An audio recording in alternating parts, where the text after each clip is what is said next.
Sometimes individuals have called that great job, that great moment, those great things, your golden handcuffs. Do you really want the life that you're living that's not supporting the essence of who you are to be handcuffs?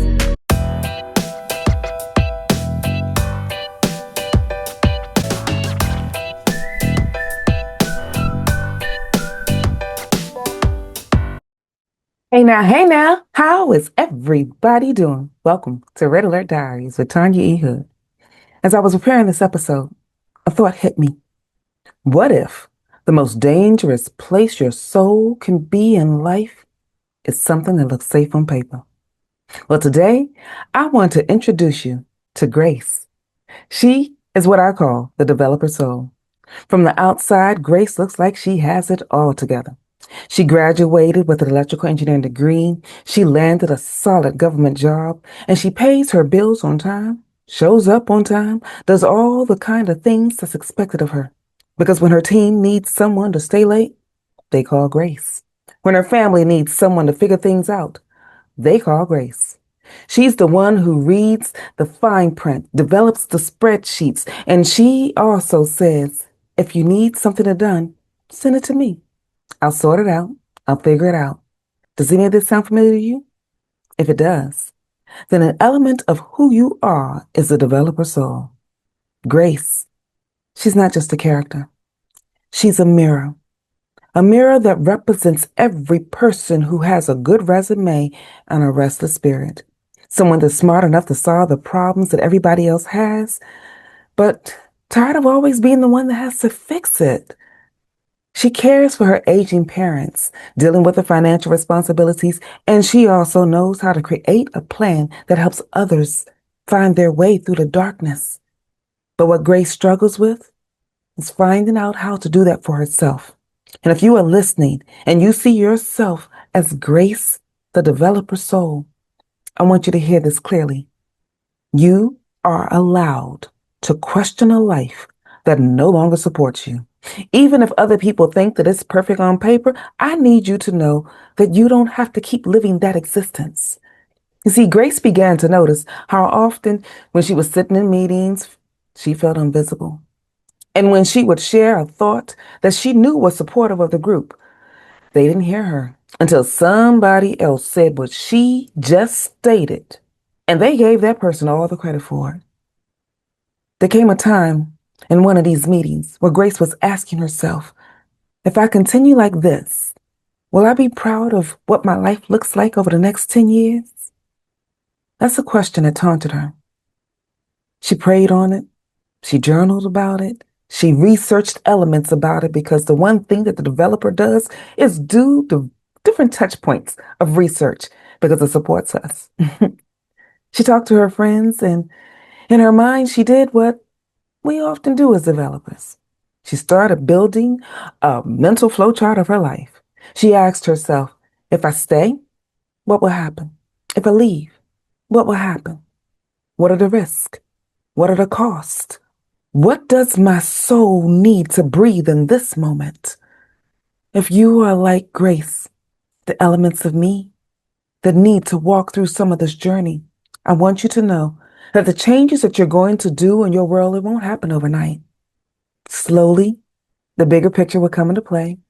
And you may look at it and say, staying safe looks good on paper, but it could be dangerous to your purpose, just like it was to Grace. Leaving often feels dangerous on paper. But if you are a developer soul, walking through elements of this, your soul will be a whole lot safer when you decide to give notice to the things in your life that are not supporting you. That's how Grace found herself standing in the government parking lot with cardboard boxes in her hand that carried 12 years of her life. I don't know if you are thinking like, if I choose to leave, that will give me some element of certainty. And if you are an individual that was in a position where you were forced to leave, that day may not have been a day of your choosing, but I want you to know that the choice of uncertainty was on purpose. And when you have made decisions because of how you're designed, It won't be reckless. Your decisions will be intentional, even if some of us that are in the federal government were forced into different spaces and places that did not support us. Your choosing intentionally will support you. So here are 3 strategies that I want to share about Grace's story that we can use over time that can help you. First, be honest about your transition moments. You see, Grace stopped pretending that leaving was just a change in her job. She was walking into what a lot of us would call a full life transition. She had a career shift. She had family responsibilities to shift. She also had what keeps a lot of people hostage, an identity shift. When you name the different shifts in your life, how you're walking through them, what you're experiencing, you stop judging yourself and feeling like so much is changing and you have no control over it. A lot of developer souls want to feel that they need a clear path, every single step laid out before they give themselves permission to move. The only permission you need to give yourself is to give it the weight that it deserves. Yes, there is a lot to this position, but you're designed to get through it. Try completing a sentence to help you when you're walking through the journey. Say to yourself, I'm not just going through whatever that is, fill in the blank. I'm actually in a season of whatever that is, fill in the blank. This will support you in your journey. Here's a second thing that will support you. Separate your roles from your identity. If you've been listening to me for a while, you know I've had some conversations about this. Because for years, Grace lived as the reliable engineer, the good daughter, the fixer. What roles are tied into the elements of your being? No matter what those roles are, they never encompass the full element of who you are. Because when a badge comes off or that job ends, who you are at the core of your being still remains. What Grace had to do in changing her roles was to be clear about her identity and recognize that it's still there, just waiting to be rediscovered. So if you lost a job, a role, a relationship, that title that made you feel like this is truly who I am, I want you to know that losing it may make you feel like you've lost yourself, but you did not. You just lost a role. You're still you. So today, I want you to write down 3 words that describe who you are at the core of your being, because if every role that you have ends tomorrow, that will be a landing pad for you to get into a better position. Here's the third thing I want to leave you with. Allow yourself to choose uncertainty on purpose. Grace didn't choose uncertainty ending up in that parking lot just because she was being careless. No, no, no. She chose it because staying in the same place would have quietly suffocated the essence of her being. Some of you are so committed to being responsible that you are imprisoning yourself inside of a safe space. Sometimes individuals have called that great job, that great moment, those great things, your golden handcuffs. Do you really want the life that you're living that's not supporting the essence of who you are to be handcuffs? He looked at me like I was crazy, but I knew what I had to do. It was time for him to go. So I packed up his things. Red Alert. Is he the one? The pocket guide, the find and love of your life, tells my story. The free chapter is available for you in the link below. Think about that for a minute. Because sometimes the most responsible thing that you can do is disrupt your own pattern. That doesn't mean that you just take a leap and jump off. Yes, you're designed to plan. You think things through. Your natural, logical, analytical mind still needs to be in place. All you have to do is make certain that you let your values and your purpose and your future self sit inside the decision room that you have with yourself along with your fears.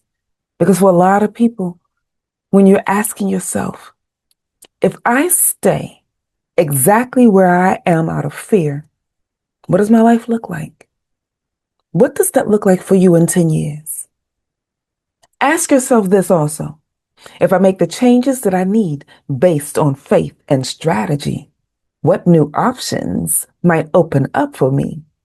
That may be a better question to support you, because it was a question that I asked myself when I needed support along the way. And if any of this resonates with you, then it's time to like, comment, and share this information with others. This is just the beginning because over the next several episodes, we're going to walk through Grace's life. I'm going to walk through navigating job searching while caring for elderly parents. I'm going to walk through how she wrestles with her identity and knowing that she's no longer government Grace.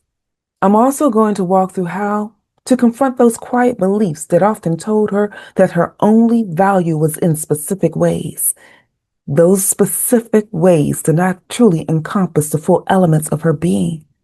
And as we follow her, I want you to keep a lookout. Pay attention to what elements of Grace's life shows up in yours. Where have you been functioning instead of living? And where do you feel like you need to give yourself permission to move? And before I leave, I want to leave you with a next level note. In this next level note, I'm reminded of a story of someone that I read about that had similar elements as Grace. She left her home, everything that was familiar with her, certain a job that was supporting her, because her mother-in-law really needed her. She made a decision because her mother-in-law had nobody else to care for her, to do the thing that was necessary to support her. That also meant leaving almost everything that was familiar, where she grew up, the people that she knew, the identity that she also tied herself into in her job. This person made a decision to leave what looked safe. That decision helped her to protect her soul, her values, and her future. Because the future that she had in her current existence was not going to give her the opportunity to move into a better direction. Caring for her aging mother-in-law while still trying to figure out her own chapter was going to take a lot out of her.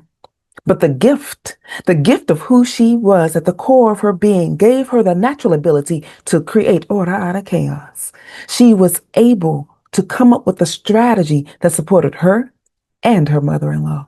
And if you find yourself in a position similar to what was taking place in this person where you're unfolding a new identity and a purpose, recognize that it is bigger than the role that you play. And I want you to do what Grace was about to learn, to trust God, to separate the things that you do from the essence of who you are, so that when you show up, no matter where you show up authentically. So if you find yourself in a position where it's time to reset, I want you to know that this is your reset moment right here, right now, today. So take a few moments after this podcast ends and do the analysis that the developer in you typically puts in place anyway, so that you can come up with a solution. And if you want someone to join you on the journey, feel free to go to my website, tanyaehood.com. There you can click under the Work With Me tab and see the various ways that we can work with one another. In the meantime, this is Tanya E. Hood walking in my purpose, and I want you to do the same.